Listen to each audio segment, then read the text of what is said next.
Hello friends, welcome back to my channel Gyan Sankalp. तो friends, ये हमारा ये प्रैक्टिस सेशन चल रहा है। ये मैं चैप्टर वाइज आपको प्रैक्टिस करा रही हूँ। आज हम व्यक्तिवाद से रिलेटेड जितने भी प्रीवियस ईयर में क्वेश्चन आ चुके हैं उनको करने वाले हैं। और अगर आप चैनल पे पहली बार आए तो प्लीज़ चैनल को सब्सक्राइब कर लेना, बेल आइकन को प्रेस करना, ताकि जब भी मैं वीडियो डालूँ तो आपको नोटिफिकेशन मिल जाए। तो स्टार्ट करते हैं आज का क्लास। आज के क्लास का फर्स्ट क्वेश्चन है,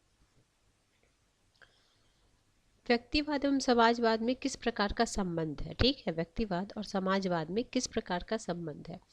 ये टीजीटी 2010 में आया। परस्पर सहयोग का, परस्पर आदान प्रदान का, परस्पर मिलन का, परस्पर विरोधी का। तो परस्पर विरोधी का।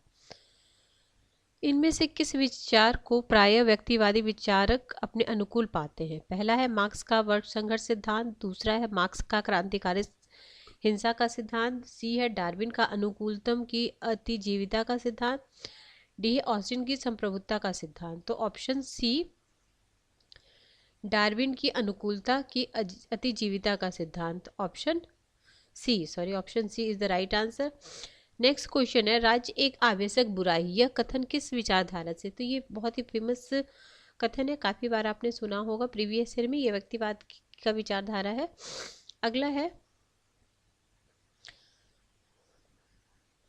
अगला क्वेश्चन है आपका, राज्य एक आवेशक बुराई है।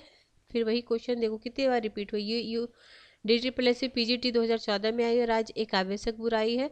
ये TGT 2011 में आया हुआ है। तो ये होगा व्यक्तिवादियों के अनुसार। अगला, निम्नलिखित में से राजनीतिक सिद्धांत में कौन सा राज्य को एक आवेशक बुराई मानता है। तो व्यक्तिवादी मानते हैं। यूपी देखो GIC उत्तराखंड PGT में आया हुआ है, और यूपी PGT में भी 2002 में आया है। व्यक्तिवादी विचारक राज्य को अनिवार्य बुराई और अराजकतावादी विचारक राज्य को अनावश्यक बुराई मानते। यह वक्तव्य पूर्णतः सत्य। क्या बोलते, व्यक्तिवाद आवश्यक बुराई और जो है अराजकतावादी जो है वो इसको अनावश्यक बुराई मानते हैं। अगला, कौन सा राजनीतिक सिद्धांत राज्य को एक आवश्यक बुराई मानता है। तो भी हम पढ़ चुके हैं। तो देखो, शास्त्रीय उदारवाद बोले या व्यक्तिवाद बोले। ठीक है, देखो अब इसमें कंफ्यूजन हो जाता है। ये शास्त्रीय उदारवाद है। ठीक है, अगला है, ये भी आपका यूपी GIC प्रवक्ता वाले में 2012 में आया हुआ है क्वेश्चन। अगला है क्वेश्चन नंबर 9, निम्नलिखित में से कौन एक व्यक्तिवाद का समर्थक नहीं है। Graham Wallas, Hayek, GDH Cole और मिल। तो GDH Cole. Locke, Bentham, Adam Smith, Spencer, Graham Wallas, Hayek, Isaiah Berlin, Robert Nozick, Milton Friedman, Norman Angell, Miss Follett इत्यादि व्यक्तिवादी विचारक हैं, जबकि GDH कोल जो है समाजवादी विचारक हैं। AJ पेंटी, AR ऑरेंज, SG हॉब्सन अन्य भी समाजवादी विचारक हैं। मतलब अगर ये भी ऑप्शन में रहते तो ये भी आंसर हो जाते। नेक्स्ट क्वेश्चन है, वैज्ञानिक व्यक्तिवाद की अवधारणा किसने दी। तो ये स्पेंसर ने दिया है, हर्बर्ट स्पेंसर। अगला है, निम्नलिखित में से कौन आधुनिक व्यक्तिवाद का प्रणेता है। तो ग्राहम बेल्स से आधुनिक व्यक्तिवादी में ग्राहम बेल्स हो जाएंगे। अगला क्वेश्चन है आपका, निम्नलिखित में कौन आधुनिक व्यक्तिवाद का प्रवक्ता है। देखो ये भी 2021 में आया हुआ है आपका PGT में। अगला क्वेश्चन है, राजनीतिक सिद्धांत जो नागरिकों के व्यक्तिगत जीवन में न्यूनतम हस्तक्षेप करे उसे क्या कहते हैं। उसे व्यक्तिवाद कहते हैं। निम्नलिखित में से व्यक्तिवादी विचारक है। ऑप्शन है आपका हेराल्ड लॉस्की, जेम्स मिल, अरस्तु और हर्बर्ट स्पेंसर। तो option number C is the right answer. ये TGT में 2 बार पूछा है, 5 में और 9 में।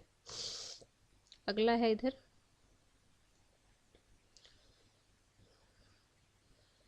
योग्यतम की अतिजीविता का सिद्धांत किसके द्वारा प्रतिपादित किया गया है। तो ये हर्बर्ट स्पेंसर के द्वारा। योग्यता की अतिजीविता का सिद्धांत हर्बर्ट स्पेंसर के द्वारा। Option B is the right answer. Next question, Herbert Spencer के बारे। हर्बर्ट स्पेंसर 1820 से 1903 तक 19वीं के ब्रिटिश दार्शनिक और सिद्धांतकार है। इन्होंने योग्यता की अतिजीविता का सिद्धांत प्रतिपादित किया। स्पेंसर की पहली महत्वपूर्ण कृति सोशल स्टेटिक्स 1850 में। चार्ल्स डार्विन की ओरिजिन ऑफ स्पीसीज ने 9 वर्ष पहले प्रकाशित हुई थी। मतलब डार्विन की ओरिजिन ऑफ स्पीसीज से 9 वर्ष पहले प्रकाशित हुई थी। इस तरह स्पेंसर ने अपना विकासवादी सिद्धांत डार्विन से पहले रखा था। योग्यतम की विजय और योग्यता की अतिजीविता शब्दावली का प्रयोग सर्वप्रथम स्पेंसर ने किया था, यद्यपि यह डार्विन के नाम के साथ जुड़कर प्रसिद्ध हुई।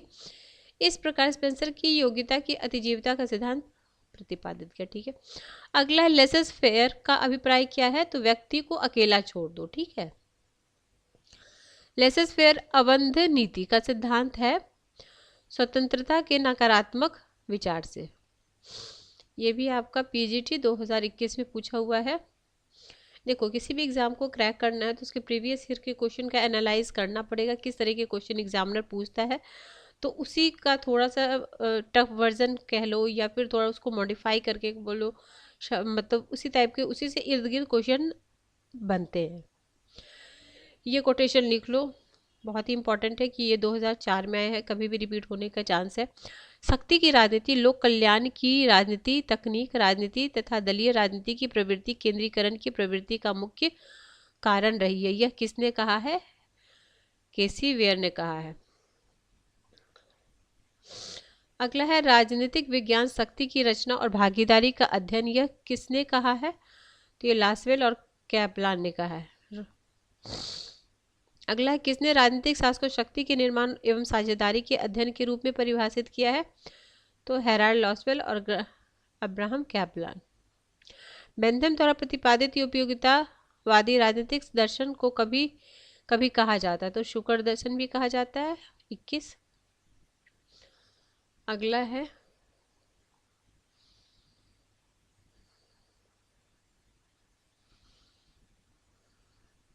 शक्ति विनिश्चय के निर्माण में सहभागिता है। शक्ति की यह परिभाषा किसने की? लासवेल ने की। शक्ति विनिश्चयों के निर्माण की सहभागिता है।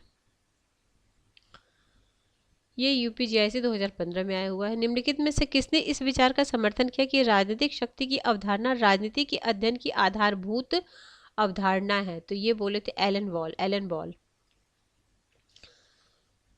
आधुनिक राजनीतिक विज्ञान में प्रक्रिया की संकल्पना किसने दी थी? तो ये दिए थे आर्थर बेंटले ने।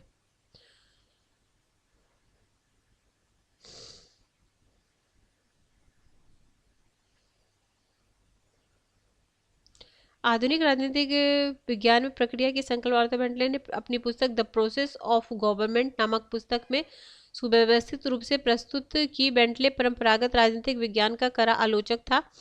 वह उसे बंजर, अनौपचारिकतापूर्ण, प्राणहीन, बंधवधिया और स्थैतिक मानता था, क्योंकि उसमें प्रक्रिया के अध्ययन पर पर्याप्त जोर नहीं दिया था। बेंटले के प्रयास से प्रक्रिया के अध्ययन को व्यवहारिक राजनीतिक विज्ञान में अपना लिया गया। अब व्यवस्थापिका तथा निर्णय निर्माण प्रक्रिया तथा राजनीतिक प्रक्रिया के अध्ययन पर विशेष बल दिया गया। आगे कैटलिन के अनुसार राजनीतिक विज्ञान का विषय क्षेत्र क्या है? तो शक्ति का अध्ययन। अरस्तु के अनुसार दास्ता है। तो अरस्तु के अनुसार जो दास्ता प्राकृतिक और लाभप्रद है, मतलब लोग जन्म से ही, कुछ लोग जो जन्म से ही होते हैं दास्ता के लिए, और उनका ये भी मानना है कि जरूरी नहीं कि जो दास पैदा हुए मरेंगे भी दास। अगर उनमें स्वामी के साथ रहते रहते गुणों का, मतलब अच्छे गुणों का वो हो जाए तो वो दास से उन्हें मुक्ति भी मिल सकती है। ऐसा था उनका दास्ता का सिद्धांत। आगे है आपका क्वेश्चन नंबर 27। अरस्तु के अनुसार निम्नलिखित में कौन सा यथार्थवादी और व्यवहारवादी राज्य है? तो इसमें देखो एलिमिनेट कर दिया गया है। पॉलिटी होगा ना, पॉलिटी होगा। पॉलिटी को वो सबसे अच्छा शासन मानते थे। पॉलिटी का विकृत रूप ये लोकतंत्र को मानते थे। पॉलिटी को वो सबसे अच्छा शासन मानते थे। पॉलिटी ऑप्शन में नहीं, इसलिए एलिमिनेट किया गया।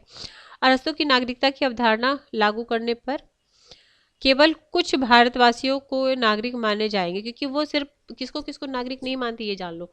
बूढ़े, महिला, बच्चा, विदेशी और दास, इसको वो नागरिकता नहीं मानते थे। कहने का मतलब जो शासन में पूरी अच्छे से सहभागी हो वही नागरिक है। अगला है, निम्नलिखित में से एक नागरिक समाज की महत्वपूर्ण विशेषता क्या? बाध्यकारिता। Option A. देखो ये भी जीआईसी 9 और 12, देखो 3 साल के डिफरेंस में पूछा गया। अगला क्वेश्चन है, राजनीतिक विज्ञान में व्यवहारवाद एक प्रवृत्ति थी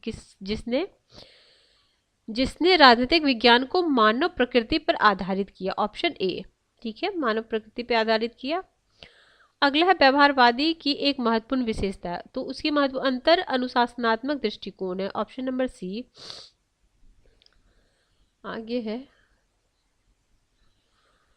क्वेश्चन नंबर आपका है 32। व्यवहारपरक राजनीतिक विज्ञान का जनक किसे बोलते हैं? देखो जनक बोलेंगे चार्ल्स मेरियम, लेकिन बाद में जो व्यवहारवाद का दिया डेविड डिस्टर ने दिया था, व्यवहारवाद उत्तर व्यवहारवाद, लेकिन जनक बोलेंगे चार्ल्स, बौद्धिक जनक इनको बोलते थे चार्ल्स मेरियम को। अगला है, इनमें से कौन व्यवहारवाद उत्तर व्यवहार का प्रतिपादक? तो ये हो जाएंगे डेविड डिस्टर। इनमें से किसने राजनीतिक विज्ञान व्यवहारवादी अध्ययन के विकास का योगदान दिया है? तो डेविड डिस्टर ने दिया है। राजनीतिक शास्त्र के अध्ययन के व्यवहारवादी उपागम के विकास के लिए उत्तरदायी राजनीतिक वैज्ञानिक कौन है? तो राजनीतिक वैज्ञानिक है आपका डेविड डिस्टर, सी।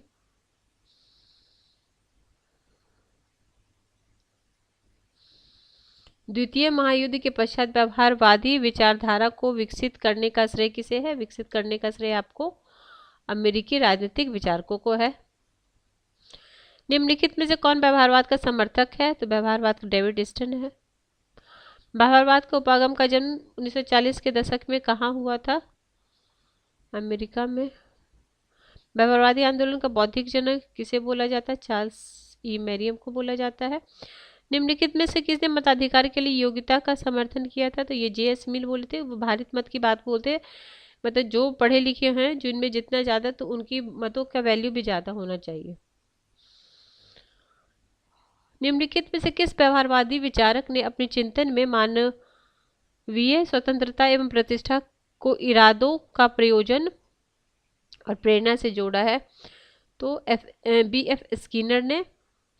उत्तर व्यवहारवाद का आधारभूत लक्षण नहीं है, तो सामाजिक रूढ़िवादिता की विचारधारा उत्तर व्यवहारवाद की सर्वोत्तम व्याख्या की जा सकती है संरचनात्मक प्रकारात्मक दृष्टि के अग्रदूत के रूप में। अगला है, उत्तर व्यवहारवाद की मुख्य विशेषता क्या है? तो इसकी मुख्य यह प्रतिक्रिया नहीं अपितु क्रांति है।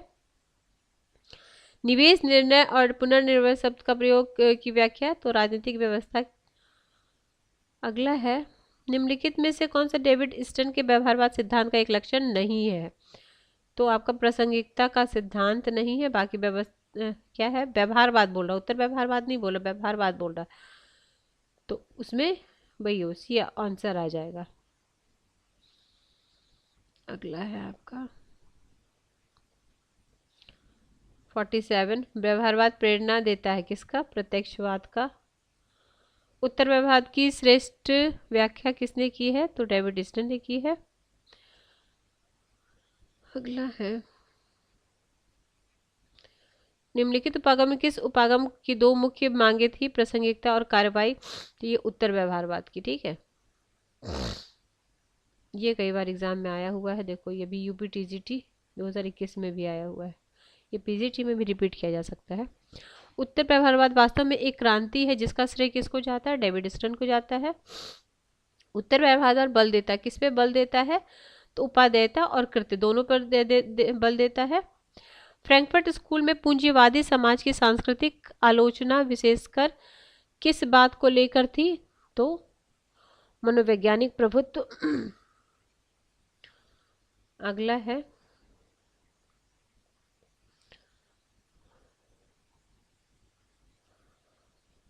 इनमें से किसने राजनीतिक समाज में मूल्यों का आधिकारिक आवंटन किया है? ये कई बार एग्जाम में आया हुआ, ये याद रखना। डेविड स्टन ने किया है, 2015 में आया हुआ, ऐसे भी कई एग्जामों में आया हुआ है ये क्वेश्चन। निम्नलिखित में से कौन सा समाज कल्याण की सही संरचना है?